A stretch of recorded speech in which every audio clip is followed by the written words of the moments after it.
नमस्कार, मैं सुनैना कश्यप और आप देख रही हैं KH लाइव हिमाचल। हिमाचल प्रदेश सरकार ने साफ कह दिया है कि वन भूमि पर लगे सेब के बगीचों की देखभाल वो नहीं कर सकती। सरकार ने हाई कोर्ट में एक हल्फनामा दिया जिसमें उसने अपनी असमर्थता जताई। सरकार का कहना है कि इन बगीचों में कीटनाशकों और दवाइयों का छिड़काव करना संभव नहीं है, जिससे आसपास के वैध बगीचों को नुकसान हो सकता है। इस पर अदालत ने दो टूक कहा कि सेब के पेड़ वन प्रजाति नहीं है और उन्हें जंगल की जमीन पर नहीं रहने दिया जा सकता। कोर्ट ने यह भी साफ किया कि केवल सेब के पेड़ों पर ही नहीं बल्कि हर तरह के अवैध कब्जे पर बराबरी से कार्रवाई होनी चाहिए, चाहे किसी ने दोबारा कब्जा किया हो या पहली बार। कानून सभी के लिए एक जैसा है। इस मामले की अगली सुनवाई अब बुधवार को होगी। न्यायाधीश विवेक सिंह ठाकुर और न्यायाधीश बिपिन चंद्र नेगी की खंडपीठ ने स्पष्ट किया है कि कार्रवाई केवल वन भूमि पर लगाए गए सेब के पेड़ों पर ही ना करें, बल्कि जहां भी सरकारी भूमि और वन भूमि पर अवैध कब्जा किया गया है उन सभी कब्जाधारियों पर एक समान कार्रवाई की जाए।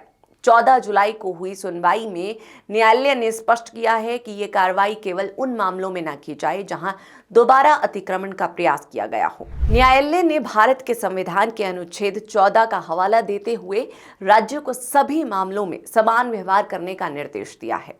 अदालत ने कहा है कि भूमि पर किए गए अवैध अतिक्रमण को किसी भी सूरत में बर्दाश्त नहीं किया जाएगा।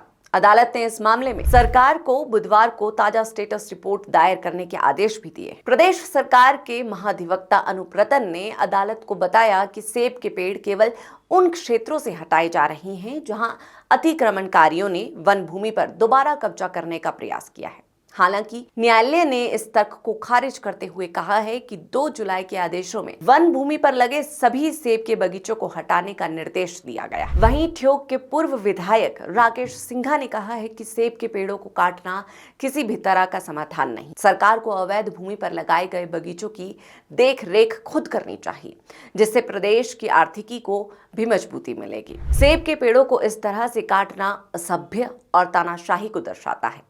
सेबों का तुड़ान करके सरकार को इस फसल को बाजार में बेचना चाहिए था, जिससे उसे किसी नेक कार्य में लगाया जाता या हिमाचल में जो आपदा आई है उन प्रभावितों को दिया जाता। लेकिन सरकार बार बार ऐसी गलतियां कर रही है। उन्होंने न्यायालय के आदेशों पर भी टिप्पणी करते हुए कहा कि कोर्ट को ऐसे निर्णय लेते वक्त तार्किक सूझबूझ और वैज्ञानिक दृष्टिकोण अपनाना चाहिए। हिमाचल प्रदेश हाई कोर्ट ने प्रधान मुख्य वन संरक्षण कार्यालय को शिमला से धर्मशाला स्थानांतरित करने के मामले में प्रदेश सरकार को नोटिस भी जारी करते हुए जवाब दायर करने के निर्देश दिए हैं। मुख्य न्यायाधीश गुरमीत सिंह संधावालिया और न्यायाधीश रंजन शर्मा की खंडपीठ ने जनहित याचिका की सुनवाई के दौरान ये आदेश दिए हैं। मामले की अगली सुनवाई 14 अगस्त को होगी।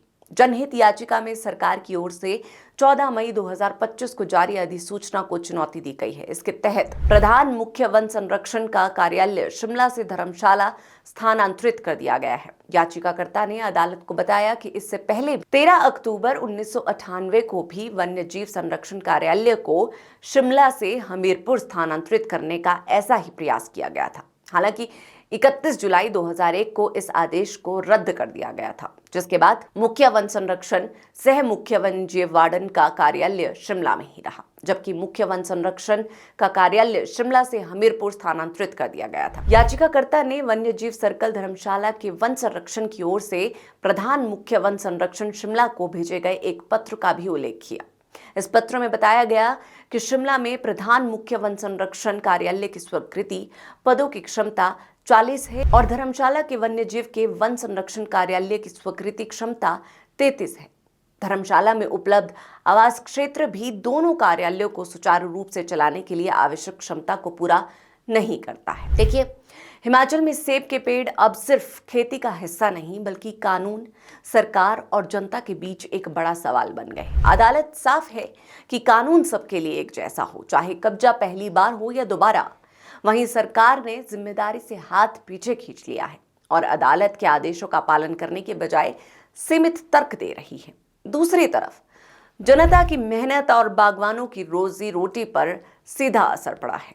इस पूरे विवाद ने यह साफ कर दिया है कि असली चुनौती पेड़ काटने की नहीं बल्कि नीतियों को न्याय संगत और व्यवहारिक बनाने की है।